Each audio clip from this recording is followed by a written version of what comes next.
हम यहाँ पर जानेंगे एसी लोकोमोटिव के बारे में जानेंगे। AC locomotive. तो एसी लोकोमोटिव में क्या होता है?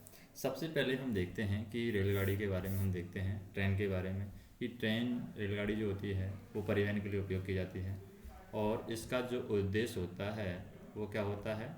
समय पर सुरक्षित पहुंचना इसका उद्देश्य होता है। समय पर हम सुरक्षित पहुंचना या पहुंचाना हमारा काम होता है। अब जैसे हमारे पास एक टर्म होती है लोकोमोटिव। लोकोमोटिव क्या होता है? जब रेलगाड़ी चल रही होती है तो चलने की कंडीशन में हम उसको बोलते हैं लोकोमोटिव, और जब वो खड़ी रहती है तब हम बोलते हैं उसको लोको। तो चलाने के लिए यहाँ पर लोकोमोटिव को चलाने के लिए हम यहाँ पर यूज करेंगे, वो करेंगे ट्रैक्शन मोटर हम यूज करते हैं। तो एसी लोकोमोटिव में 3 फेज ट्रैक्शन मोटर हम यूज करते हैं। पहले क्या होता था, पहले जो लोको चलते थे वो डीजल से चलते थे। अब डीजल से स्टीम बनाई जाती थी, फिर स्टीम के द्वारा ये चलते थे, तो स्टीम लोको हम बोलते थे, डीजल लोको हम बोलते थे। तो धीरे धीरे ये अब ख़त्म होने वाला है और ख़त्म हो रहे हैं धीरे धीरे, कुछ कुछ लोको बचे हैं जो डीजल वाले। और अब सारा इलेक्ट्रिफिकेशन हो गया है, विद्युत का उपयोग किया जाता है, तो विद्युत के द्वारा चलने वाले लोको हैं। तो पहले जो एसी लोको था, पहले एसी लोको किस पर चलता था? डीसी ट्रैक्शन पर चलता था, यानी डीसी ट्रैक्शन मोटर हम यहाँ पर यूज करते थे। लेकिन वर्तमान में सेंट्रल रेलवे में जो मुंबई डिवीज़न है वहाँ पर एसी ट्रैक्शन मोटर का उपयोग किया जा रहा है। AC traction motor. अब कुछ बेसिक मॉडल हैं जो कि लोको के बेसिक मॉडल हैं, वो हम यहाँ पर देखते हैं कि कन्वेंशनल लोको के कौन कौन से बेसिक मॉडल हैं। जैसे WAG5 ये कन्वेंशनल लोको का मॉडल है, WAG7 ये कन्वेंशनल लोको का मॉडल है, ये WAP4 और 1V है। तो ये हमारे क्या हैं? सारे कन्वेंशनल लोको हैं और डीसी ट्रैक्शन मोटर पर काम करते हैं कन्वेंशनल लोको। कन्वेंशनल लोको ये डीसी ट्रैक्शन मोटर पर काम करते थे पहले, डीसी ट्रैक्शन मोटर। अब हमारे पास में ये डब्लू का मतलब क्या है, ए का मतलब क्या है, जी का मतलब क्या है, 5 का मतलब क्या है, ये हम देखेंगे। और जो हमारे लोको हैं जैसे कि WAG9 है और WAG5 और WAP7, ये लोको हैं, ये 3 फेज मोटर पर काम करते हैं, यानी कि 3 फेज मोटर हम यूज करते हैं इनमें। तो यहाँ पर डब्लू का मतलब क्या है? डब्लू का मतलब होता है वाइड, या हम बोल सकते हैं ब्रॉड। तो ब्रॉड गेज पर चलते हैं और इसकी जो ब्रॉड गेज, जैसे 2 पटरियों की जो लंबाई होती है, ये चौड़ाई होती है बीच की दूरी, इसको बोला जाता है ब्रॉड गेज। ब्रॉड गेज पर चलने वाले, तो ये डिस्टेंस होती है 1676 mm, ये इनके बीच की डिस्टेंस होती है। अब इसमें ए का मतलब क्या होता है? ए का मतलब होता है एसी से चलने वाले जो मोटर हैं, यानी एसी ट्रैक्शन मोटर यहाँ पर यूज की गई है, एसी से चलने वाले हैं। और यानी कि जो हमारा ओवरहेड इलेक्ट्रिफिकेशन होता है, जो ऊपर से हम इलेक्ट्रिसिटी लेते हैं, वो कैसे लेते हैं? एसी लेते हैं। तो ए लिखा हुआ है तो एसी लेते हैं। अगर हमारा सी लिखा हुआ है तो सी का मतलब है कि हम डीसी ट्रैक्शन से चलने वाला मोटर है, उसके अंदर जो यूज़ की गई है वो डीसी ट्रैक्शन से चलने वाली मोटर है। और अगर हमारे पास में सी की जगह डी है, जैसे WD है, जैसे WC है, तो इसका मतलब है कि वो लोको डीसी ट्रैक्शन मोटर चल रहा है। WA है मतलब एसी ट्रैक्शन से चल रहा है। WD है, इसका मतलब है कि वो डीजल से चलने वाला लोको है, डीजल लोकोमोटिव है, डीजल से चलने वाला। और W के बाद में हम देखें जी जो है लिखा हुआ है यहाँ पर, जी किसके लिए यूज़ किया गया है? ये गुड्स के लिए यूज़ किया गया है, यानी मालगाड़ी में इस लोको को लगाया जाएगा, मालगाड़ी के अंदर। और बाकी पी है, जैसे WAP, तो पी जो है ये पैसेंजर गाड़ी के लिए है, पैसेंजर मतलब सवारी गाड़ी के लिए है, तो सवारी गाड़ी के लिए हम इसका उपयोग करते हैं पी का। तो हम क्या करते हैं, एम भी एक वर्ड यूज करते हैं। एम क्या होता है? एम मिक्स होता है, मालगाड़ी, पैसेंजर, ये सभी आ जाते हैं एम के अंदर। अब सबसे पहले जो हम पढ़ने वाले हैं या जानने वाले हैं वो है वेस लोको WAG5। तो WAG5 के बारे में जानेंगे और फिर उसके बाद में इसके साथ में कंपैरिजन करते जाएंगे। तो बेस लॉको 5 से जानने से पहले कुछ रेलवे के बारे में जान लेते हैं कि रेलवे का जो हेड होता है उसे हम बोलते हैं CRV। CRV क्या होता है? Chairman railway board. Chairman railway board, ये इंडियन रेलवे का हेड होता है। और उसके बाद में इसकी सहायता के लिए यहाँ पर फाइनेंस कमिश्नर होते हैं, FC, जिनको हम बोलते हैं फाइनेंस कमिश्नर। फाइनेंस कमिश्नर ये क्या करता है? पूरा जो पैसों का लेन देन है, पैसों का जो भी मैटर है उसको ही संभालता है। फाइनेंस कमीशन वित्त का जो भी मामले हैं उनको ये संभालता है। फिर इनकी सहायता के लिए यहाँ पर कुछ सदस्य चल स्टॉक होते हैं। सदस्य चल स्टॉक इसलिए काम आते हैं, कुछ सदस्य होते हैं सदस्य चल स्टॉक, इनकी सहायता के लिए होते हैं। ये क्या काम करते हैं? ये कोच को मेंटेन करने का काम करते हैं। जो कोच होते हैं रेलवे में उनको मेंटेन करने का काम करते हैं। फिर है हमारे सदस्य कर्षण है। सदस्य कर्षण क्या है? सदस्य कर्षण क्या काम करते हैं? सदस्य कर्षण हमारे लोकोमोटिव को मेंटेन करने का काम करते हैं। लोकोमोटिव को मेंटेन करते हैं ये। और फिर हमारे होते हैं निदेशक। निदेशक क्या काम करते हैं? ये गाड़ियों का संचालन करते हैं। गाड़ियों का संचालन, ये अपने अकॉर्डिंग गाड़ियों का संचालन करेंगे। और यहाँ पर जो इंजीनियरिंग होते हैं, इंजीनियर्स जो होते हैं वो ट्रैक को देखना, ब्रिज वगैरह देखना, उनका ये काम होता है। इंजीनियरिंग डिपार्टमेंट से रिलेटेड होते हैं, जो अभियंता होते हैं। और जैसे हमारे पास में जो कार्यकारी निदेशक होता है, कार्यकारी निदेशक का काम है स्टाफ को देखना। जो भी स्टाफ है उसमें किस तरीके से बंटवारा किया गया है, स्टाफ से रिलेटेड जो भी प्रॉब्लम है उनको देखना इनका काम है, कार्यकारी जो निदेशक हैं। वर्तमान में इंडियन रेलवे में कितने जोन हैं? वर्तमान में इंडियन रेलवे में 18 जोन हुए हैं। और इनका जो हेड होता है वो होता है GM, जिसको बोलते हैं हम जनरल मैनेजर। ये इनका हेड होता है, इसको बोलते हैं हम जनरल मैनेजर। और जनरल मैनेजर के नीचे होता है AGM, एडिशनल जनरल मैनेजर। ये AGM यानी कि जनरल मैनेजर के नीचे काम करता है AGM हमारा। और जो हम लोको ड्राइवर हैं या लोको पायलट हैं वो अभी किसके अंदर में आते हैं? C के अंदर में आते हैं। फिर डिवीज़न लेवल पर बात करें अगर हम, डिवीज़न लेवल पर जो हेड होता है वो होता है DRM, division railway manager. Division railway manager. और DRM के नीचे एक पोस्ट होती है वो बोलते हैं ADRM, यानी एडिशनल डिविजनल रेलवे मैनेजर। फिर यहाँ पर हम बात करें, एक पोस्ट आती है सीनियर DEE। इसको बोलते हैं हम सीनियर डिवीज़न इलेक्ट्रिकल इंजीनियरिंग, और ये TRO है। सीनियर DEE TRO के अंदर आते हैं। ट्रैक्शन रोलिंग ऑपरेशन बोलते हैं इसको, ट्रैक्शन रोलिंग ऑपरेशन। और सीनियर DEE है, इसकी फुल फॉर्म होती है senior division electrical engineering.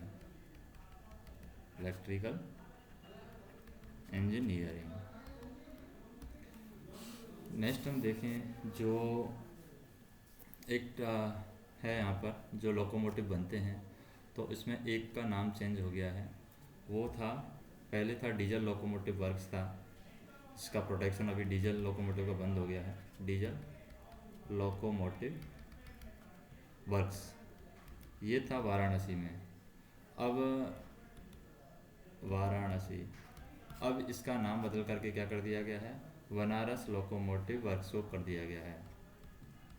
Banaras locomotive workshop इसका नाम कर दिया गया है, वर्कशॉप। नेक्स्ट हम देखते हैं सिंबल के बारे में बात करते हैं। कुछ सिंबल जो होते हैं, किसका क्या सिंबल होता है उसके अकॉर्डिंग हम बात करें। सिंबल की डेफिनेशन क्या होती है?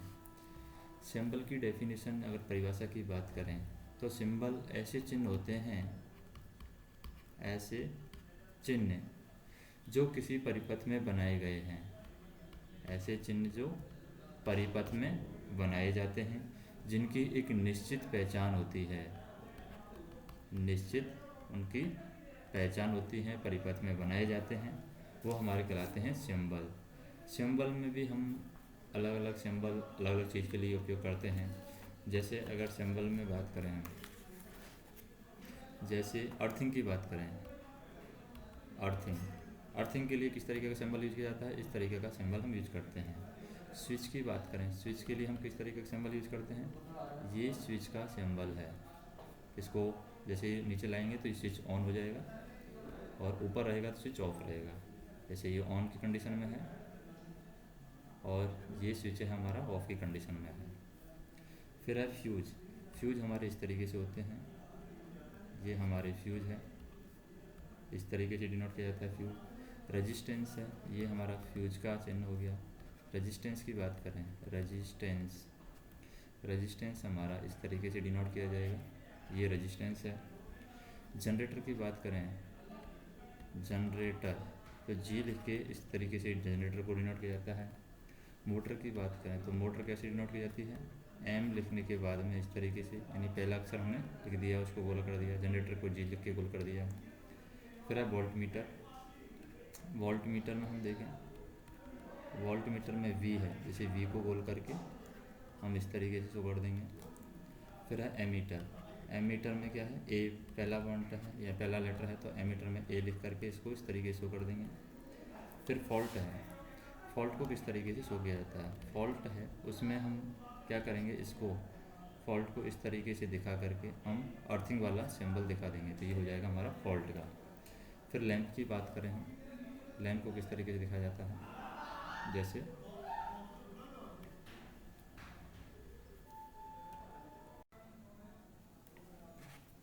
जैसे हम लैंप की बात करें, अब लैंप को हम एल से नहीं दिखा सकते, लैंप को कैसे दिखाना होगा, इस तरीके से हम लैंप बना देंगे, जैसे फिलामेंट हो गया, इस तरीके से लैंप का सिंबल हो जाएगा।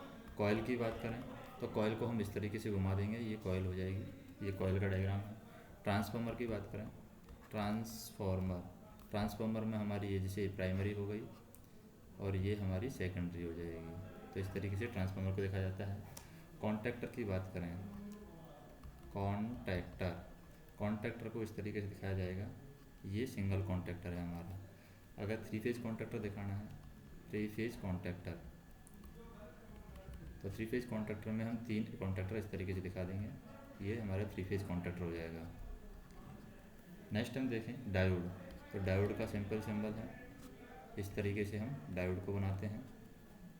फिर एन ओ आई, एन ओ आई कैसे बनाएगा, जो नॉर्मल ओपन इंटरलॉक है, नॉर्मल ओपन मतलब कि ये टच नहीं होना चाहिए, ये नॉर्मल ओपन इंटरलॉक, इसको हम बोलते हैं नॉर्मल ओपन इंटरलॉक। फिर है एन सी आई, इसको बोलते हैं normal close interlock, normal close interlock. Normal close interlock में क्या होता है, जैसे कि ये दो इंटरलॉक हैं, इनको एक तरफ से हम क्लोज कर देंगे, टच कर देंगे, तो ये हो जाएगा नॉर्मल क्लोज इंटरलॉक। और एक हमारा सिंबल होता है बैटरी का, बैटरी में क्या होता है, पॉजिटिव वाला बड़ा रखा जाता है और नेगेटिव वाला छोटा रखा जाता है। इस तरीके से बैटरी को सीरीज में कनेक्ट करके हम वोल्टेज का लेवल बढ़ा सकते हैं, जैसे V1 है V2 है, इस तरीके से बैटरी कनेक्ट करते हैं। अब हम कुछ डेफिनेशन देखते हैं, जैसे कि NCI क्या है और NOI क्या है। तो बात करते हैं हम NOI, normal open interlock, normal open interlock. Normal open interlock में क्या होता है, जैसे कि ये हमारा ट्रांसफार्मर है और ट्रांसफार्मर की सेकेंडरी से वोल्टेज हम अलग अलग लेते हैं, तो हम क्या करते हैं, यहाँ पर इंटरलॉक दिखाएं हैं, जैसे ये यहाँ पर क्या है, ये इंटरलॉक है, इसमें बीच में स्पेस है यहाँ पर, तो इस इंटरलॉक को नाम दे देते हैं 1। दूसरा इंटरलॉक बनाते हैं, दूसरे इंटरलॉक में भी हम क्या करते हैं, थोड़ा सा स्पेस छोड़ देते हैं, जैसे ये हमारा इंटरलॉक है, इसमें दूसरे इंटरलॉक में ये भी ओपन है। तीसरा इंटरलॉक को हम क्लोज कर देते हैं, तो तीसरे इंटरलॉक को हम इस तरीके से टच कर देंगे तो क्लोज हो जाएगा। जैसे इसको क्लोज टच कर दिया हमने तो ये हो गया क्लोज। तो थर्ड नंबर का है उसे हम बोलते हैं NCI, नॉर्मल क्लोज इंटरलॉक। और फर्स्ट और सेकंड नंबर के हैं इनको बोलते हैं हम नॉर्मल ओपन इंटरलॉक, यानी ओपन है, दोनों कनेक्ट नहीं है। और NCI यानी इसमें दोनों टच हैं तो इसको बोलेंगे नॉर्मल क्लोज इंटरलॉक। अब इसकी कंडीशन क्या है, तो ये फर्स्ट कंडीशन हम देखते हैं। नॉर्मल क्लोज इंटरलॉक कब बोलते हैं? नॉर्मल क्लोज इंटरलॉक तभी बोलते हैं जब यहाँ पर रिले जो होती है वो डी एनर्जाइज होती है। डी एनर्जाइज यानी रिले को हम सप्लाई नहीं देते हैं, रिले डी एनर्जाइज होती है तभी इनको नॉर्मल क्लोज इंटरलॉक, और ये जो ओपन है इनको बोला जाता है नॉर्मल ओपन इंटरलॉक बोला जाता है। लेकिन जैसे ही हम क्या करते हैं, इनको रिले को हम एनर्जाइज करते हैं सेकंड कंडीशन में, ये तो हमारी होगी फर्स्ट कंडीशन। तो सेकंड कंडीशन में जैसे ही हम रिले को एनर्जाइज करते हैं, एनर्जाइज, तो रिले को एनर्जाइज करते ही हमारा जो नॉर्मल ओपन इंटरलॉक है वो हो जाते हैं क्लोज, और नॉर्मल क्लोज इंटरलॉक है वो हो जाते हैं ओपन, लेकिन इनका नाम चेंज नहीं होगा। दूसरी कंडीशन में यहाँ पर नाम नहीं बदलेगा, यानी हम कहेंगे कि इस कंडीशन में रिले एनर्जाइज होगी तब भी हम जो नॉर्मल ओपन इंटरलॉक है वो तो हो जाएगा क्लोज, और नॉर्मल क्लोज इंटरलॉक है वो हो जाएगा हमारा ओपन, लेकिन इसमें हमें नाम इनका चेंज नहीं करना है। यानी नॉर्मल ओपन इंटरलॉक ही कहलाएगा, नॉर्मल क्लोज इंटरलॉक है नॉर्मल क्लोज इंटरलॉक ही कहलाएगा। ओपन होने के बाद में इसका नाम हम नहीं बदलेंगे कि ओपन होने के बाद में इसका नाम नॉर्मल ओपन इंटरलॉक हम नहीं बोलेंगे, क्योंकि सेकंड कंडीशन हमारी अलग है, फर्स्ट कंडीशन हमारी अलग है। तो कंडीशन चेंज हो गई है, इसलिए हमें नाम यहाँ पर बदलना नहीं है। तो ये कौन सी कंडीशन है, जैसे रिले डी एनर्जाइज होती है, इसी कंडीशन में यहाँ पर स्विच और कॉन्टैक्टर हैं उसमें परिवर्तन आ जाता है। जैसे कि हमारे NOI और NCI है, ये दोनों इंटरलॉक करने के लिए काम में लेते हैं। तो NCI NOI क्या है, किसी स्विच कॉन्टैक्टर या रिले के वो भाग हैं जो निम्न वोल्टेज या निम्न करंट पर ऑपरेट होते हैं, जो परिपथ में परिवर्तन करते हैं, जैसे कि क्लोज वाला है, और एनर्जाइज रिले को एनर्जाइज करते हैं, डी एनर्जाइज करते हैं, तो उनकी क्या है, ओपन है वो क्लोज हो जाते हैं, क्लोज है वो ओपन हो जाते हैं। तो फर्स्ट कंडीशन में जैसे रिले डी एनर्जाइज होनी चाहिए, स्विच हमारा ऑफ कंडीशन होनी चाहिए यहाँ पर, और कॉन्टैक्टर हमारा क्लोज होना चाहिए, कॉन्टैक्टर क्लोज होना चाहिए। और जैसे हमने यहाँ पर देखा है, जैसे बेसिक मॉडल जो पढ़ रहे थे हम WAG, अब इसमें 5 जो यूज़ करते हैं ये क्या है, सीरीज़ है लोगों में, तो ये सीरीज़ के लिए यूज करता है, 5, 7, 9 ये सब सीरीज़ हैं। अब बात करते हैं हम किसकी, एक्सल की बात करते हैं। एक्सल क्या होता है, व्हील क्या होता है। जैसे ट्रेन के जो पहिए होते हैं, पहिए जिसके द्वारा कनेक्ट होते हैं, जैसे ये हमारी मोटी रोड है जिसके द्वारा ये पहिए कनेक्ट होते हैं। अब यहाँ पर मान लीजिए एक पहिया हमारा यहाँ पर है रेल का, एक पहिया हमारा यहाँ पर है रेल का, तो और ये रेल की पटरियाँ हैं जिस पर ये चल रहा है, ये भी पटरी है इस पर ये चल रहा है। तो यहाँ पर ये वाला जो मिडल का पार्ट है जिसके द्वारा पहिए कनेक्ट होते हैं, व्हील कनेक्ट होते हैं, उन्हें हम बोलते हैं एक्सल। इसको हम ऐसे लिख सकते हैं एक्सल। और ये हमारे होते हैं व्हील, और ये हमारी जो पटरियाँ हैं इनको हम कहते हैं रेल। और ये पूरा सेट है हमारा व्हील और एक्सल, इसको हम बोलते हैं व्हील सेट, व्हील सेट इनको बोला जाता है। तो एक्सल लोड कैसे निकालते हैं हम, जैसे जब उसका लोको का विवरण हम देखते हैं तो उसमें एक्सल लोड कैसे निकालते हैं, एक्सल लोड या फिर एक्सल भार हम कह सकते हैं। एक्सल को हम कह सकते हैं धुरा। तो धुरा भार कैसे निकालते हैं, धुरा भार निकालने के लिए जो भी टोटल वेट है उसका, जैसे इंजन है WAG5 है, WAG9 है, जैसे WAG5 जो लोको होता है उसका वेट होता है, वज़न जो भार होता है वो होता है 118.8 टन, ये उसका वज़न होता है। तो एक्सल धुरा भार कैसे निकालते हैं, लोड भार जिसको बोलते हैं धुरा भार या एक्सल लोड बोलते हैं। इसको हम कैसे निकालेंगे? Total load divide by number of axle, number of axle. तो टोटल लोड कितना होता है? टोटल लोड है यहाँ पर 118.8 टन, और नंबर ऑफ एक्सल WAG5 के अंदर जो एक्सल होते हैं वो होते हैं 6 एक्सल होते हैं। तो 6 का भाग दे देंगे, क्योंकि 2 बोगी होती हैं, एक बोगी में 3 एक्सल लगे होते हैं, इस तरीके से 6 एक्सल होते हैं। तो 6 का भाग दे देंगे तो आंसर आ जाएगा हमारा 19.8 टन, 19.8 टन आ जाएगा। अब बात करते हैं व्हील का डायमीटर। जैसे WAG5 है, WAG9 है, उसमें व्हील का डायमीटर होता है। व्हील का डायमीटर क्या होता है? जैसे ये बाहरी है, जैसे ये हमारा व्हील है,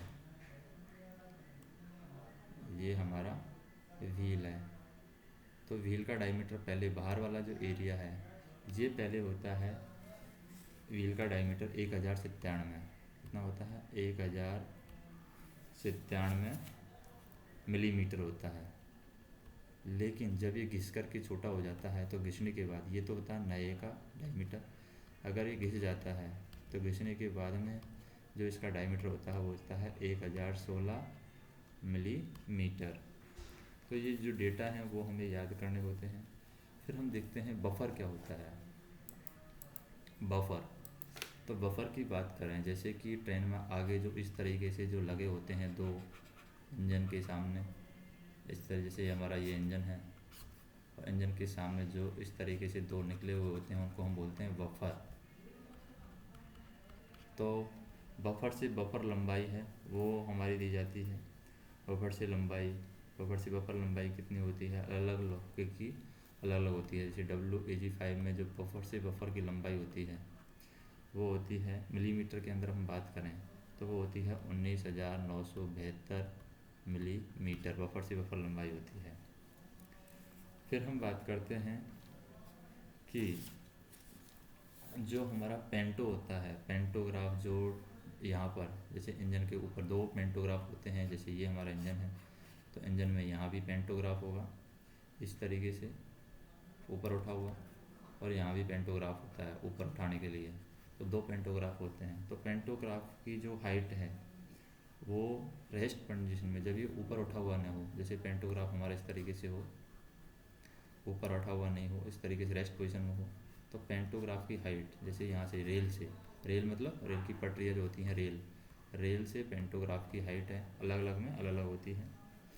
तो वो हम देख सकते हैं कि पेंटोग्राफ की हाइट नीचे से जो होती है WAG5 के अंदर बात करते हैं, WAG5 में मिलीमीटर के अंदर होती है वो। WAG5 के अंदर पेंटोग्राफ की हाइट होती है 4162 मिलीमीटर। तो ये डेटा है जो डायरेक्ट हमें याद करने होते हैं। नेक्स्ट हम बात करते हैं कि जो जैसे हमारी बोगी जो होती है, बोगी हम यूज करते हैं, जैसे WAG5 के अंदर जो बोगी यूज करते हैं वो कास्टिंग वाली बोगी यूज करते हैं, कास्टिंग। और बोगी क्या होती है? जो हमारी कॉरिडोर 1 कॉरिडोर 2 के नीचे, यानी ट्रैक के साइड जो हमारी सुपर स्ट्रक्चर होती है उसके नीचे वाला भाग है वो बोगी कहलाता है। तो बोगी के अंदर जैसे हम बात करते हैं कि जैसे ये हमारी रेल होती है, रेल पर हमारे पहिए चलते हैं, ये पहिए हैं, अब ये रेल पर पहिए चल रहे हैं, तो एक बोगी में 3 एक्सल सेट होते हैं, टोटल 6 एक्सल होते हैं, 2 बोगी होती है एक इंजन के अंदर, तो ये 6 एक्सल हो गए हमारे। तो यहाँ पर हम बात करें कि जब ये रेल हमारी कभी ऊपर चढ़ेगी, जैसे इस तरीके से रेल चढ़ रही है, ऊपर चढ़ेगी, ये हमारा पहिया है, तो पहिया ऊपर की साइड जाएगा, ऊपर खींचने के लिए यहाँ पर क्या होती है? ट्रैक्शन मोटर होती है, ट्रैक्शन मोटर। अगर ये पहिया इस ट्रेन के जो रेल है इसके ज़्यादा चिपक रहा है, तो ज़्यादा चिपक गया तो इसका मतलब ये घूमेगा ही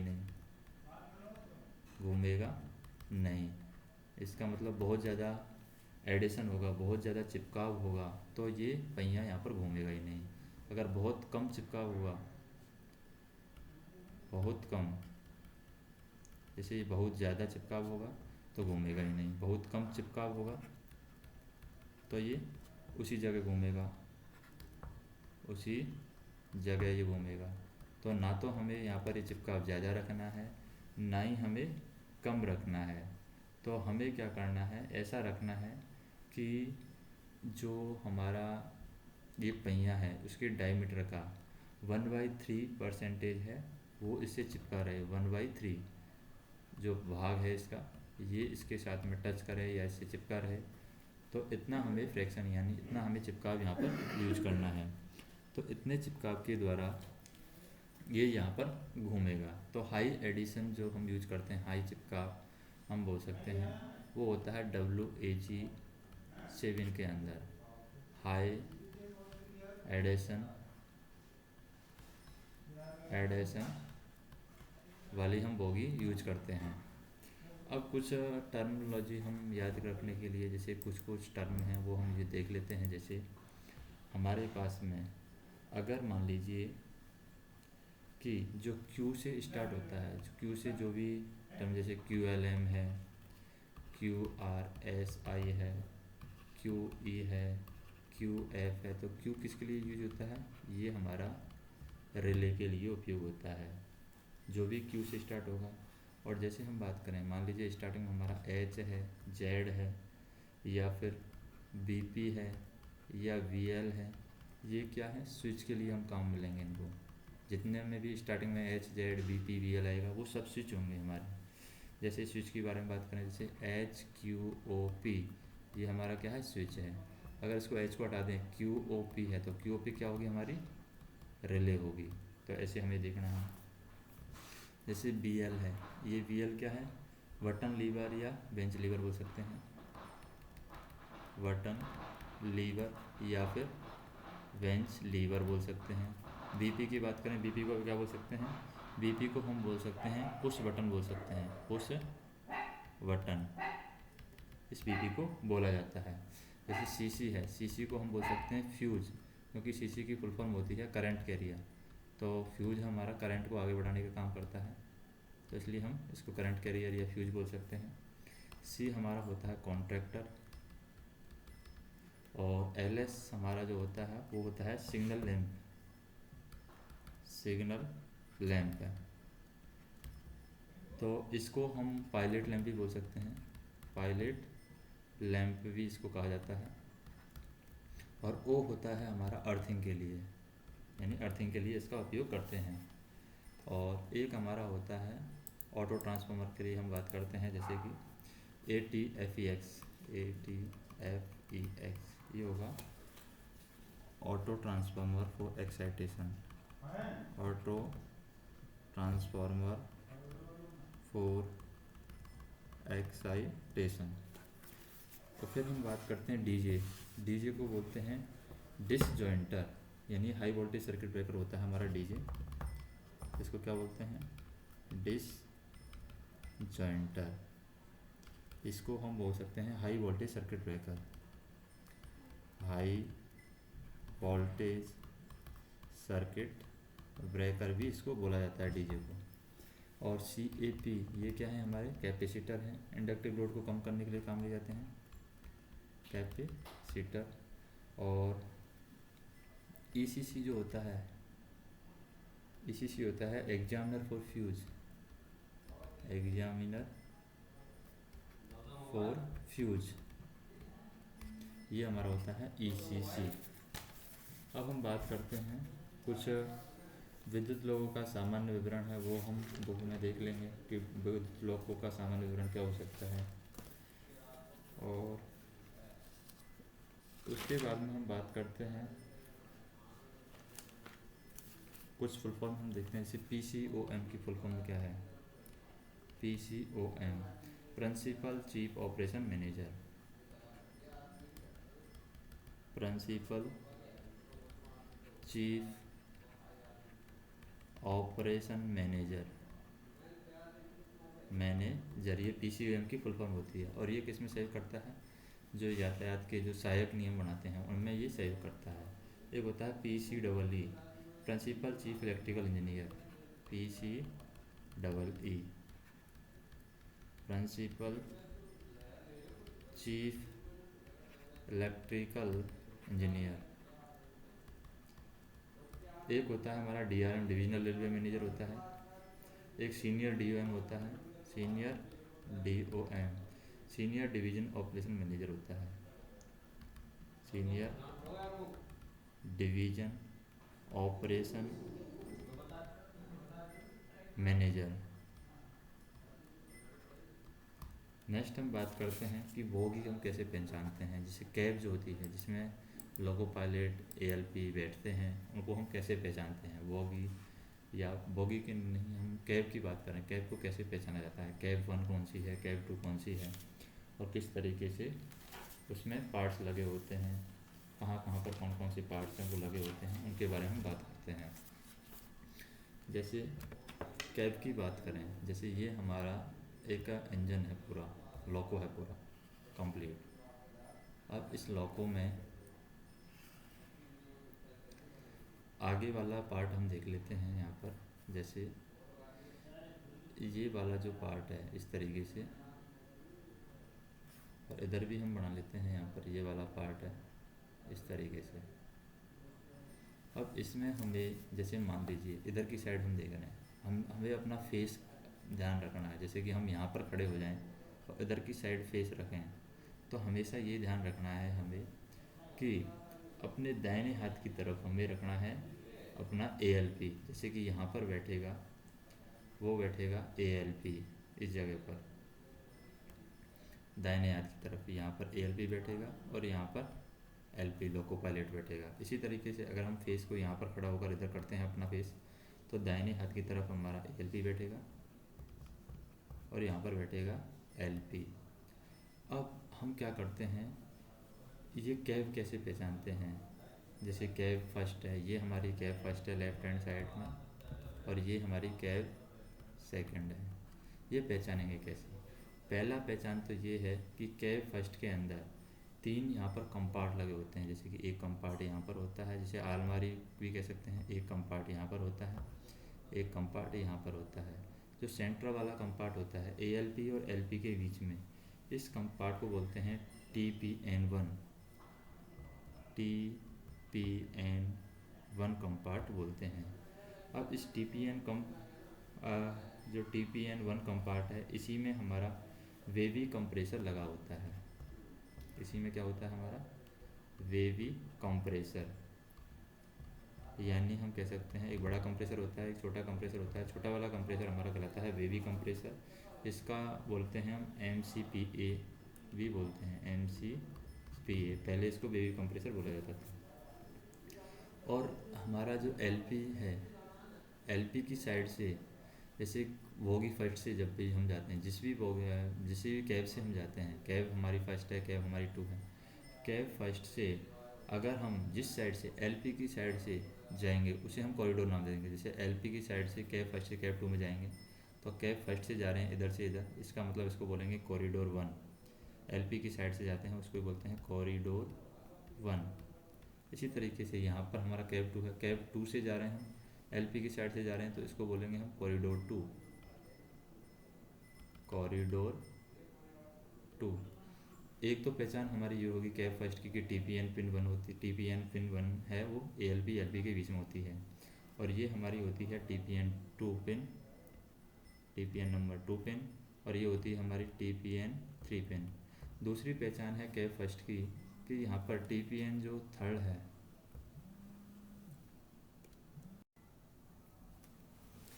जैसे हम कैब 2 से जाते हैं कैब फर्स्ट की तरफ, तो कैब 2 से फर्स्ट कैब 2 की तरफ आते हैं, तो कि ये हमारा कहलाएगा कैरिडोर 2। और यहाँ पर TPN 3 में एक होती है हैंड ब्रेक। तो हैंड ब्रेक की जो चेन है, वो चेन यहाँ पर कहाँ पर लटकी रहती है, अंडर ट्रैक में लटकी रहती है। तो उससे भी हम पहचान सकते हैं कि ये हमारी कैब फर्स्ट है और ये हमारी कैब सेकंड है। तीसरा तरीका है कि कैब फर्स्ट है, ये हिंदी में लिखा रहता है, कैब फर्स्ट है, ये कैब सेकंड है। कैब 2 को कैसे पहचानेंगे।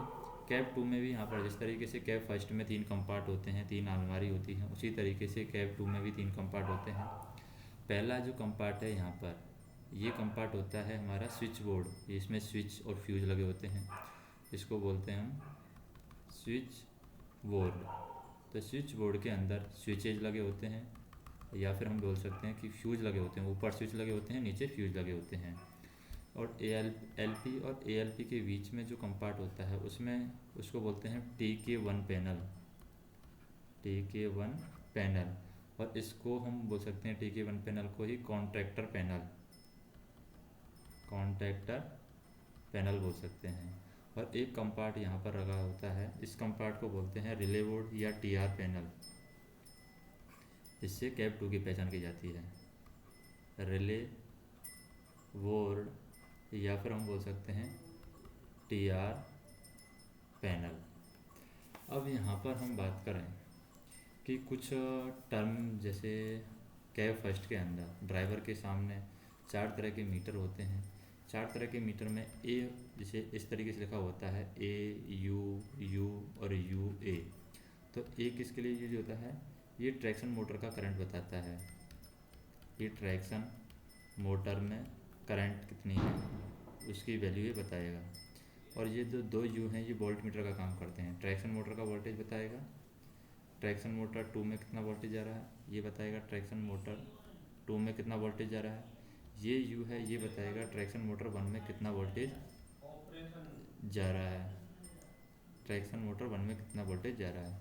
और यू और ए है, यहाँ पर यू बताएगा, यू ए दोनों मिलकर के बताएंगे। एक तो OHE का वोल्टेज बताएगा, ओवरहेड इलेक्ट्रिफिकेशन जो होता है वो ऊपर से जो लाइन जाती है इलेक्ट्रिसिटी की उसका वोल्टेज बताएगा, OHE का वोल्टेज। और एक ये बताता है ए से एमीटर, एमीटर यहाँ पर छोटे छोटे जो ऑक्सिलरी हैं उनको मिलने वाले वोल्टेज को बताता है। ये छोटी छोटी जो भी इलेक्ट्रॉनिक डिवाइसेज लगी होती हैं यहाँ पर, छोटी छोटी ऑक्सिलरीज जैसे बोगी के अंदर होती हैं, बोगी के नीचे होती हैं, बोगी की साइड में होती हैं, तो ऑक्सिलरीज को मिलने वाला वोल्टेज ये बताता है, मिलने वाला वोल्टेज। छोटी छोटी इलेक्ट्रॉनिक्स आइटम, ऑक्सिलरी आइटम होते हैं, उनको कितना कितना वोल्टेज मिल रहा है वो इस रीडिंग में आता है, यानी कि ये मीटर हमारा बताता है। अब हम बात करते हैं VL स्विच है, जैसे हमारे पास में पायलट लैंप होता है। JPT जो की है, JPT की पेंटोग्राफ को उठाने के लिए हम यूज करते हैं, कौन से की यूज करते हैं? JPT, ZPT हम बोल सकते हैं। ZPT ये क्या है? ये की है, ये किसके लिए यूज की जाती है? पेंटोग्राफ को ऊपर उठाने के लिए, पेंटोग्राफ को उठाने के लिए इस की का हम उपयोग करते हैं, उठाने के लिए। और ये यहाँ पर हम बात करें JPT की 2-3 पोजीशन होती हैं, 0, 1, 2। 0 पोजीशन पर पेंटोग्राफ रेस्ट कंडीशन रहता है, 1 से पीछे वाला पेंटोग्राफ उठेगा और सामान्यतः पीछे वाला पेंटोग्राफ ही उठाया जाता है। पीछे वाला पेंटोग्राफ ख़राब होता है तब हम आगे वाला पेंटोग्राफ उठाते हैं। पीछे वाला पेंटोग्राफ क्यों उठाते हैं? सामान्यतः जनरली इसको उठाया जाता है। आगे वाला पेंटोग्राफ कब उठाते हैं? जब पीछे वाला पेंटोग्राफ ख़राब हो जाता है या कोई ऐसी सिचुएशन हो जब ज़रूरी हो, तभी हम आगे वाला पेंटोग्राफ उठाते हैं, बाकी पीछे वाला पेंटोग्राफ ही उठाते हैं, क्योंकि इसमें एनर्जी की सेविंग होती है। एक होता है हमारा अभ्यास में VPT। VPT क्या है? पुश बटन है, पुश बटन। और हम बात करें यहाँ पर, जैसे जो बटन होते हैं हमारे पास में 4 प्रकार के बटन होते हैं यहाँ पर, जैसे BPP है, यहाँ पर 4 प्रकार के बटन JPT के आसपास में। VL स्विच में 4 प्रकार के बटन होते हैं, VL स्विच के अंदर यहाँ पर जो स्विच 4 प्रकार के बटन होते हैं वो होता है BPP, यानी कि बटन पुश बटन होता है BPP प्रोग्रेसिव, और BPR होता है बटन प्रोग्रेशन रिग्रेशन BPR। और एक होता है BPT बटन रिग्रेशन टेस्ट होता है, एक प्रोग्रेशन रिग्रेशन टेस्टिंग। तो ये यहाँ पर होगा, इसको बोलते हैं BPP को BPP, BPR, BPT। और एक होता है NR जिसको हम बोलते हैं notch repeater, notch repeater. Notch repeater कैसे लिए होता है? ये MP से हम नॉच लेते हैं, किसे लेते हैं नॉच रिपीटर में? MP से नॉच लेते हैं, और ट्रेन की स्पीड बदलेगी, करंट बढ़ने पर स्पीड भी बढ़ेगी, तो MP से हम क्या लेंगे? नॉच लेंगे। MP से नॉच लेने के बाद में करंट बढ़ेगी और करंट की वैल्यू बढ़ेगी, करंट बढ़ेगी तो स्पीड भी ट्रेन की बढ़ेगी, स्पीड भी यहाँ पर बढ़ेगी ट्रेन की। अब यहाँ पर जो स्विच होते हैं वीएल स्विच में जैसे 4 स्विच होते हैं, एक तो एनआर नॉच हो गया, ये 3 स्विच बचे वीपीपी, वीपीआर और बीपीटी। बीपीपी क्या है? ये है हमारा BPP, push button progression, push button progression.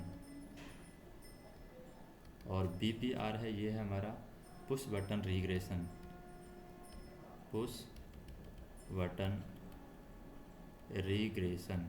और बीपीटी है, ये है हमारा push button testing, push button testing. तो इस तरीके से यहाँ पर स्विच होते हैं, यानी कि ये हम स्विचों को यूज करते हैं। अब बात करते हैं हम बॉडीज़ के बारे में बात करते हैं, जैसे कि जो आगे वाला पार्ट है वो किस तरीके से दिखाया जाता है। जैसे आगे का जो हिस्सा होता है, कोई भी इंजन होता है उसके आगे का हिस्सा होता है, उसमें यहाँ पर लोको, जो ऊपर वाला पार्ट होता है उसको हम बोलते हैं लोको बॉडी।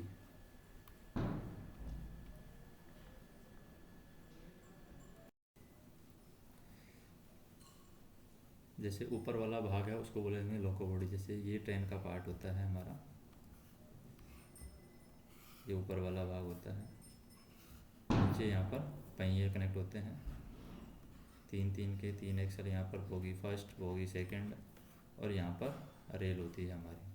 तो ये ऊपर वाला भाग है, यहाँ से यहाँ तक का भाग है, इसको बोलते हैं हम लोको बॉडी, लोको बॉडी बोलते हैं। इसको सुपर स्ट्रक्चर भी बोला जाता है। और नीचे वाला भाग है, ये वाला भाग, यहाँ से यहाँ तक का भाग है, ये बोला जाता है बोगी। अब एक लोको में 2 बोगी होती हैं, जैसे कि ये बोगी फर्स्ट है, बोगी फर्स्ट और बोगी सेकंड। तो इस तरीके से 2 बोगी होती हैं। और जैसे ऊपर यहाँ पर, जैसे लाइट के लिए यहाँ पर रहता है, यहाँ पर लाइट के लिए क्या लगा रहता है, रिफ्लेक्टर लगा रहता है, ताकि लाइट को नीचे की तरफ दे सके, रिफ्लेक्टर रहता है। यहीं पर ये इंजन का आगे वाले पार्ट के बारे में चर्चा करते हैं। यहाँ पर आगे वाले पार्ट में फ्लैशर लाइट होती है जो जलता बुझता है, फ्लैशर लाइट होती है। एक होता है यहाँ पर, जैसे कि कैब फर्स्ट में ड्राइवर के सामने हम देखते हैं ब्रेक पाइप होता है, बीपी होता है, ये भी बाहर की साइड होते हैं। यहाँ पर बीपी क्या होता है, ब्रेक पाइप, ब्रेक पाइप। और ब्रेक पाइप का जो प्रेशर होता है वो होता है 5 kg पर सेंटीमीटर स्क्वायर। जब ब्रेक लगाते हैं तो इतना प्रेशर यहाँ पर चाहिए होता है। एक होता है feed pipe, FP, feed pipe, इसका जो प्रेशर होता है वो होता है 6 kg पर सेंटीमीटर स्क्वायर। फिर यहाँ पर लुकिंग ग्लास है जो बाहर देखने के लिए उपयोग किए जाते हैं, लुकिंग ग्लास। यहाँ पर जंपर केबल है, जंपर केबल 2 लोगों को, जैसे कि एक लोगों से मान लीजिए ट्रेन ज़्यादा लंबी है, ज़्यादा वेट है ट्रेन के अंदर, या जो डिब्बे लगे हैं वो ज़्यादा लगे हुए हैं, तो यहाँ पर जंपर केबल के द्वारा 2 लोगों को एक साथ कनेक्ट कर दिया जाता है। और दोनों लोगों को, मतलब एक ही सेट, ड्राइवर और लोको पायलट और पायलट, यानी लोको पायलट और असिस्टेंट लोको पायलट, LP और ALP, दोनों इन दोनों को कंबाइंड चलाते हैं। तो ये जंपर केबल यूज़ की जाएगी उसके लिए। और इनको कनेक्ट करने के लिए यहाँ पर जंपर केबल के पास में राइट साइड में हमारे में होते हैं फीमेल सॉकेट, जिनमें इनको कनेक्ट किया जाता है, फीमेल सॉकेट। जैसे दूसरा जो लोको होता है उसके सॉकेट इस फीमेल सॉकेट में कनेक्ट किए जाते हैं, जंपर केबल को कनेक्ट किया जाता है दूसरे लोको के साथ में। यहीं पर होती है मार्कर लाइट। जो फीमेल सॉकेट में कितनी केबल होती हैं, फीमेल सॉकेट में यहाँ पर 6 केबल होती हैं। जंपर केबल भी हमारी 3 सेट हैं, जंपर केबल के होते हैं। फीमेल सॉकेट 6 होते हैं, फीमेल सॉकेट के अंदर 6 सॉकेट होंगे यहाँ पर। फीमेल सॉकेट के बाद में हम देखते हैं यहाँ पर जैसे मार्कर लाइट होती है, मार्कर लाइटें हैं, 4 मार्कर लाइट होती हैं यहाँ पर। इंजन के सामने वाला जो पोर्शन होता है यहाँ पर 4 मार्कर लाइट होती हैं। और अगर हम एयर हॉर्स की देखें तो 2 एयर हॉर्स होते हैं। एयर हॉर्स कितने होते हैं, 2 एयर हॉर्स होते हैं। बफर की बात करें, बफर यहाँ पर 2 बफर यहाँ पर होते हैं, 2 बफर पीछे होते हैं, तो बफर टोटल 4 होते हैं। हॉरिजेंटली जर को मेंटेन करने के लिए यहाँ पर बफर यूज किया जाता है। बफर कितने होते हैं? 2। जैसे कि यहाँ पर 2 बफर होंगे और ये क्या काम करते हैं? 2 बफर हॉरिजेंटल जर्क को मेंटेन करते हैं। हॉरिजेंटल जो वाइब्रेशन होता है उसको मेंटेन करते हैं। हॉरिजेंटल जर्क को मेंटेन करना का काम है। और सीवीसी की बात करें, सेंट्रल बफर कपलिंग होती है सीवीसी, ये यहाँ पर कपलिंग के लिए यूज किया जाता है। सीवीसी हम बोलते हैं central buffer coupling, centre buffer coupling, centre buffer coupling, ये सीवीसी यहाँ पर यूज की जाती है। कैटल गार्ड होता है, कैटल गार्ड यहाँ पर नीचे की साइड जाली टाइप में लगा होता है, इस तरीके से जाली होती है जो कि मवेशियों से सुरक्षा के लिए होती है। मवेशियाँ जैसे टकराती हैं इंजन के सामने, उनको हटाने के लिए यहाँ पर कैटल गार्ड होता है। Cattle guard, cattle guard. और यहाँ पर रेल पर इस तरीके से एक थोड़ी सी ऊंचाई पर यहाँ पर क्या होता है, कैटल गार्ड से जस्ट नीचे रेल गार्ड होता है, क्योंकि रेल पर कभी कभी कुछ पत्थर वगैरह कुछ रख देते हैं कई लोग, उनसे सुरक्षा के लिए रेल गार्ड लगा होता है। अब बात करते हैं हम, जैसे कि जैसे अगर रेल गार्ड नहीं लगाते हैं तो जो रेल पर पत्थर की वजह से या सिक्का या कुछ ऐसी चीज़ रखने की वजह से रेल का डिरेलमेंट हो सकता है। डिरेलमेंट, डिरेलमेंट क्या होता है? व्हील का पटरी से उतर जाना डिरेलमेंट कहलाता है। पटरी से उतर जाना ये कहलाता है हमारा डिरेलमेंट। फिर हमारे पास में जैसे यहीं पर सीवीसी के पास में यहीं पर होती है हमारी क्या, स्क्रू कपलिंग होती है। स्क्रू कपलिंग होती है जो कि कनेक्ट करने के लिए काम की जाती है। यहीं पर एक होता है एमआर, जिसको बोलते हैं main reservoir, main reservoir, reservoir. अब बात करते हैं हम, जैसे कि ड्राइवर कैब जो होती है, यहाँ पर ड्राइवर कैब है, जहाँ पर ड्राइवर चलाता है उसको, वहाँ पर कुछ चीज़ें होती हैं, जैसे ड्राइवर डेस्क, स्पीडोमीटर होता है। यहाँ पर जो लुकिंग ग्लास होता है, लुकिंग ग्लास, लुकिंग ग्लास में हमारा क्या होता है, वाइपर को चलाने के लिए वाइपर होते हैं, इनको ग्लास को साफ करने के लिए वाइपर। और वाइपर में हम कह सकते हैं यहाँ पर वाइपर है, वाइपर सर्वो मोटर से चलते हैं, सर्वो मोटर लगी होती है इनके लिए, सर्वो मोटर से ये वाइपर चलते हैं यहाँ पर। एक होता है हमारा SA9, SA9 को किस लिए यूज करते हैं? ब्रेक लगाने के लिए यूज करते हैं। केवल लॉको का ब्रेक इससे लगता है, ब्रेक लगाने के लिए यहाँ पर SA9 का यूज करते हैं। और केवल लॉको ब्रेक इससे लगते हैं, केवल लॉको ब्रेक SA9 से यहाँ पर लगते हैं। नेक्स्ट हम बात करते हैं, जैसे VC गेज होता है, ब्रेक सिलेंडर का जो गेज है होता है एक VC गेज, जिसको बोलते हैं VC गेज, जिसको बोलते हैं brake cylinder, brake cylinder. Brake cylinder है VC गेज, ये होता है 3 kg पर सेंटीमीटर स्क्वायर मैक्सिमम होता है, 3 kg पर सेंटीमीटर स्क्वायर ये होता है मैक्सिमम। ये VC गेज है 3 kg पर सेंटीमीटर स्क्वायर। फिर AFI होता है, एयर फ्लो इंडिकेटर, ट्रेन की ब्रेक को रिलीज करने के लिए यहाँ पर यूज किया जाता है, यानी कि ट्रेन के अंदर ब्रेक रिलीज को ही बताता है AFI,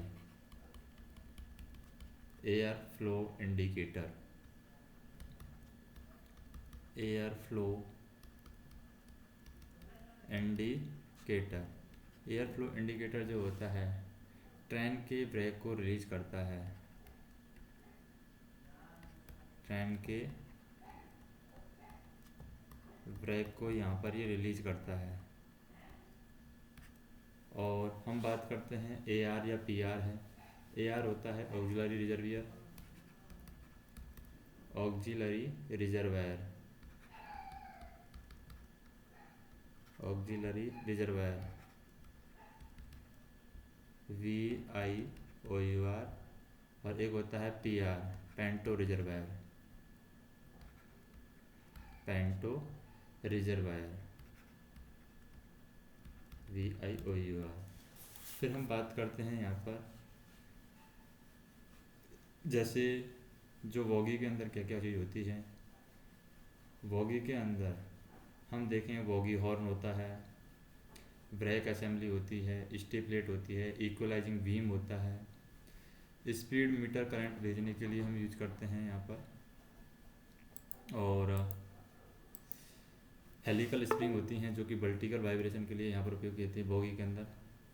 helical spring, helical spring, helical spring किस काम आती है? ये वर्टिकल वाइब्रेशन को मेंटेन करती है, वर्टिकल वाइब्रेशन को ये मेंटेन करती है हेलिकल स्प्रिंग। सेफ्टी वैकेट होता है, सेफ्टी वैकेट, ये सब वॉकी के पार्ट हैं। टाई बोल्ट होता है, टाई बोल्ट, हेलिकल स्प्रिंग हो गया हमारा। ब्रेक असेंबली हंगर होता है, हेलिकल स्प्रिंग वर्टिकल वाइब्रेशन के लिए, ब्रेक असेंबली हंगर होता है, brake assembly hanger, assembly hanger होता है। वॉगी होती है एक, वॉगी, और एक्सल बॉक्स होता है, एक्सल बॉक्स। अब हम बात करते हैं QLM की। QLM मेन ट्रांसफार्मर को ओवर करंट से बचाना हो तो QLM का हम उपयोग करते हैं। ये रिले है, और ये QLM रिले क्यों यूज की जाती है? मेन ट्रांसफार्मर को ओवर करंट से बचाने के लिए, मेन ट्रांसफार्मर को ओवर करंट से बचाने के लिए, ओवर करंट से बचाने के लिए ये QLM का उपयोग किया जाता है। DJ होता है डिसजॉइंटर, डिसजॉइंटर, ये DJ होता है। Z होता है टॉगल स्विच, टॉगल स्विच, ये होता है हमारा Z टॉगल स्विच के लिए उपयोग किया जाता है। अब हम बात करते हैं यहाँ पर किसके बारे में? हम कैब के अकॉर्डिंग बात करते हैं। कैब के अंदर क्या क्या चीज़ें होती हैं और किस तरीके से उनको देखा जाता है।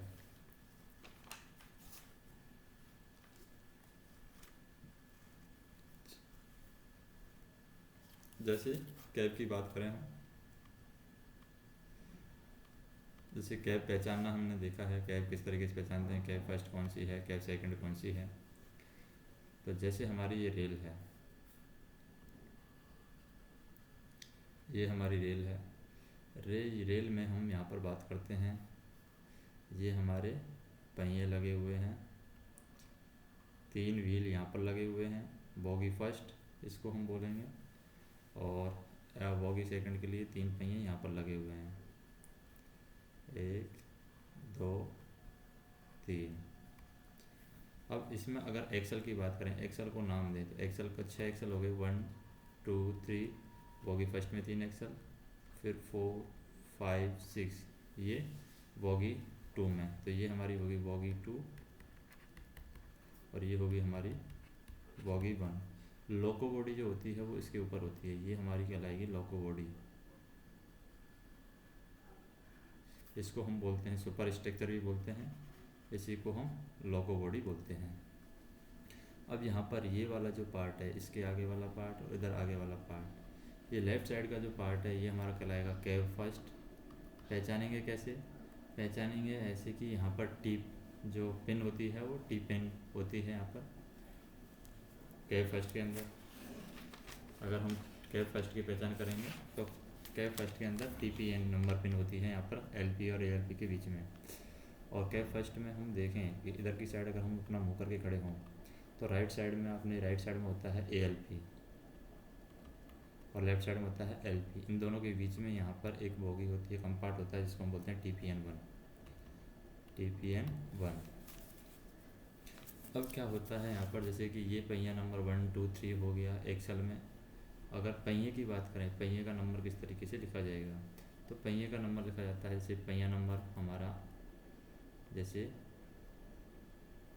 ये पहिए का नंबर लिखते हैं, तो जैसे पहिया नंबर 1 यहाँ पर होगा, तो 2 यहाँ पर होगा, 3 यहाँ पर, तो 4 यहाँ पर, 5 यहाँ पर, 6 यहाँ पर, 7 यहाँ पर, तो 8 पहिया यहाँ पर, 9 यहाँ पर, 10 यहाँ पर, 11 पहिया यहाँ पर, तो 12 पहिया यहाँ पर होगा।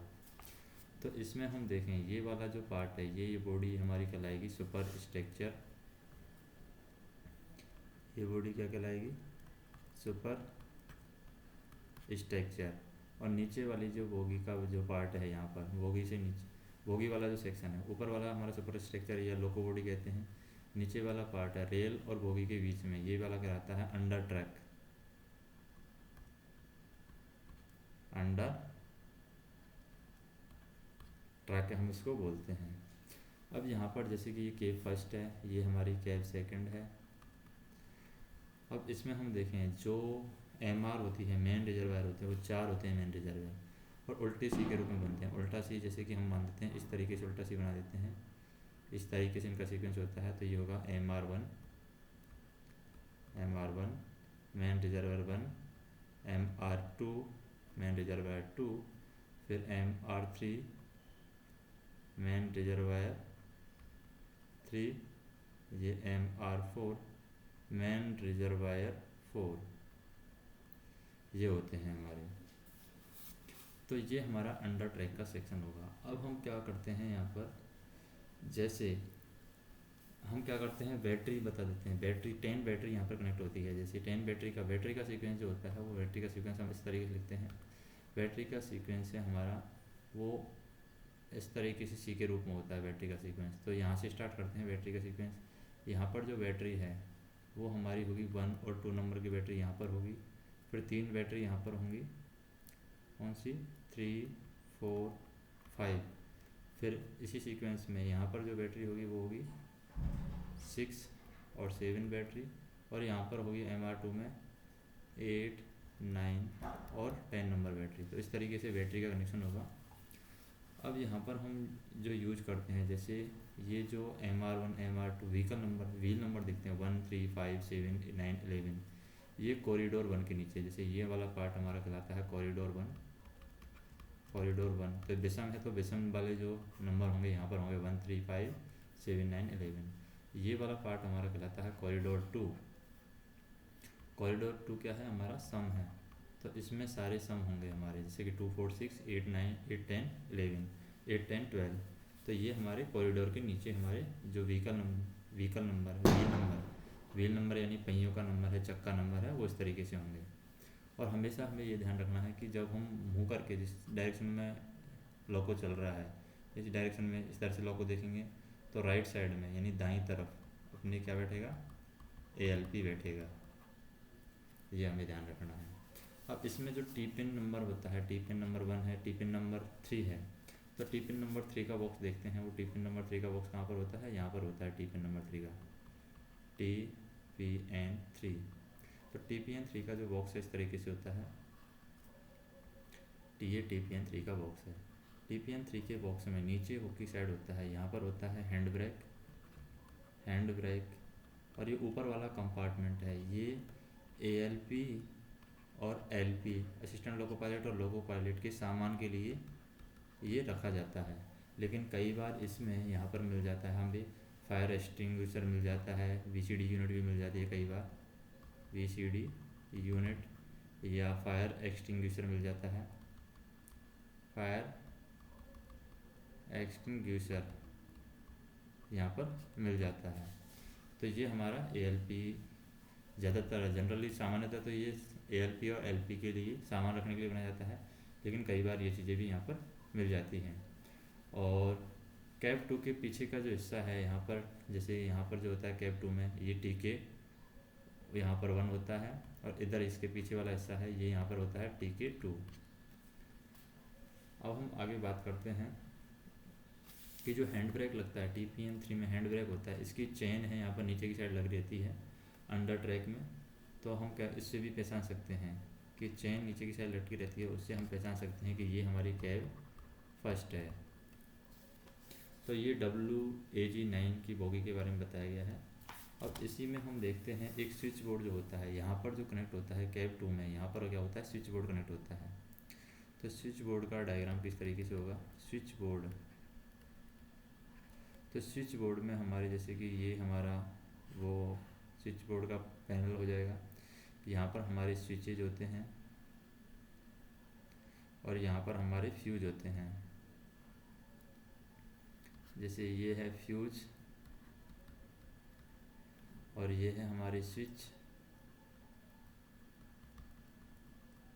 और ये हमारा जो सेक्शन है ये है HOVA, यहाँ पर होता है HOVA। अब हम क्या करते हैं, लॉको तैयार करना सीखते हैं, लॉको को किस तरीके से तैयार करते हैं। तो लॉको पर जब भी हम गाड़ी पर जाते हैं या गाड़ी चलाने के लिए काम कर स्टार्ट करते हैं तो हमें लॉको को तैयार करना होता है। लॉको को तैयार करने के लिए सबसे पहले जिस लॉको का हमें चार्ट दिया गया है उसको हम देखेंगे तैयार करने से पहले कि वो लॉको खड़ा है कि नहीं है, वहाँ पर जहाँ पर खड़ा है वो जहाँ पर खड़ा होना चाहिए वहाँ पर खड़ा है कि नहीं है, रेल पर खड़ा है या नहीं है, वो हम चेक करेंगे। अब रेल के नीचे भी हम ये देखेंगे कि रेल पर जो लोको खड़ा है हमारा वो OHE के नीचे है या नहीं है, कहीं उसकी पटरियों से उतरा हुआ तो नहीं है। तीसरा हम उसका चेक करेंगे कि उसका हैंड ब्रेक लगा है कि नहीं है, हैंड ब्रेक लगा है कि नहीं है, क्योंकि हैंड ब्रेक नहीं लगा होगा तो वो मूव कर सकता है, इधर उधर कहीं भी मूव कर सकता है। तो यहाँ पर चौथा हम पार्ट चेक करेंगे कि बफर में ग्रीस लगा होना चाहिए, बफर में यहाँ पर ग्रीस लगा होना चाहिए। और यहाँ पर बफर में 4 बोल्ट हैं, वो भी चेक करेंगे हम कि वो सही तरीके से लगे हुए हैं नहीं लगे हुए हैं। बफर में कोई भी बोल्ट है टूटा हुआ तो नहीं है, वो हम चेक करेंगे। रेल गार्ड, जिससे हमारा जो रेल गार्ड होता है, जिस रेल की सुरक्षा के लिए जो हमारा कैटल जाल होता है, कैटल जाल के नीचे एक रेल गार्ड होता है इस तरीके से रेल की सुरक्षा के लिए। तो उस रेल की सुरक्षा में अगर ये रेल गार्ड है हमें बता देता है, कई बार पटरियों पर पानी भर जाता है, रेल पर पानी भर जाता है, तो पानी की वजह से यहाँ पर जो इसमें ट्रैक्शन मोटर लगी होती हैं उनसे ऊपर पानी चला जाएगा। अगर रेल गार्ड के टच हो गया पानी, तो जब भी रेल गार्ड के पानी टच हो जाता है तो हम ट्रेन को रोक देते हैं और ट्रेन को आगे नहीं ले जाते हैं। इसलिए बरसात में कई बार ट्रेन रद्द कर दी जाती हैं, बंद कर दी जाती हैं, क्योंकि अगर हम आगे ले जाएंगे तो जो ट्रेन जो मोटर लगी होती है इतनी हाइट पर लगी होती है बोगी के अंदर कि वो डैमेज हो जाएंगी, जल जाएंगी पानी की वजह से। तो इसलिए रेल गार्ड के द्वारा जब रेल गार्ड के स्तर तक पानी पटरी पर पहुंच जाता है तो हम ट्रेन को आगे नहीं ले जाते हैं। नेक्स्ट हम बात करें जो बफर में क्या होता है, बफर इस तरीके की इंस्ट्रक्शन होता है, जैसे 4 वोल्ट यहाँ पर कनेक्ट होंगे और 4 वोल्ट के थ्रू यहाँ पर क्या होगा, ये स्प्रिंग कनेक्टेड है बफर में। जैसे यहाँ पर क्या लगी होगी, स्प्रिंग लगी होगी, और स्प्रिंग के ऊपर यहाँ पर जो होता है इस सेक्शन में क्या लगा होता है, ग्रीस लगा होता है। यहाँ पर इसको हम चेक करेंगे कि ग्रीस है वो लगा है या नहीं लगा हुआ है, वो हम चेक करेंगे। एक होता है बफर के यहीं पर CBC, central buffer coupler, CBC,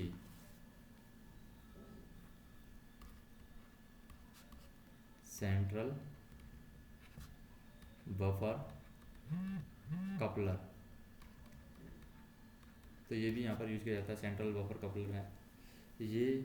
यहाँ पर हम क्या करते हैं, इसके चेक करेंगे कि ये सेंट्रल बफर कपलर है, ये खुलना और बंद होना इसका चेक करेंगे। खींच कर चेक करते हैं सही कपल बना है नहीं है, पिन को नीचे स्लॉट में हम डाल देते हैं। एक स्क्रू कपलिंग को हम एडजस्ट कर सकते हैं, और तो यहाँ पर एक होती है हमारी स्क्रू कपलिंग, उसको भी हम चेक करेंगे, क्योंकि स्क्रू कपलिंग क्या होती है, एडजस्ट हो जा सकती है, एडजस्ट हो जाती है। और हम बात करें यहाँ पर इलेक्ट्रिकल जंपर केबल के सॉकेट है, उसको उचित रूप से देखेंगे कि इलेक्ट्रिकल जंपर केबल का जो सॉकेट है वो सही है गलत है। इलेक्ट्रिकल जंपर केबल का जो सॉकेट है उसको हम चेक करेंगे कि वो सही से लगा है या नहीं लगा हुआ है। दोनों लुकआउट ग्लास के बीच में एमआर और वीसी लगे हैं। ये एमआर और वीसी हैं, ये बाहर की तरफ लगे होते हैं और लुकआउट ग्लास के बीच में लगे होते हैं। वाशर हम यूज करते हैं लीकेज से बचाने के लिए, हम वाशर लगाते हैं यहाँ पर। वाशर जो होता है वो किससे बचाने के लिए, लीकेज से बचाने के लिए हम यूज करते हैं। और लुकआउट ग्लास होता है, headlight, flasher light, marker light है, लाल सफ़ेद सुपर स्ट्रक्चर के नीचे वाले हिस्से में यहाँ पर लगी होती है।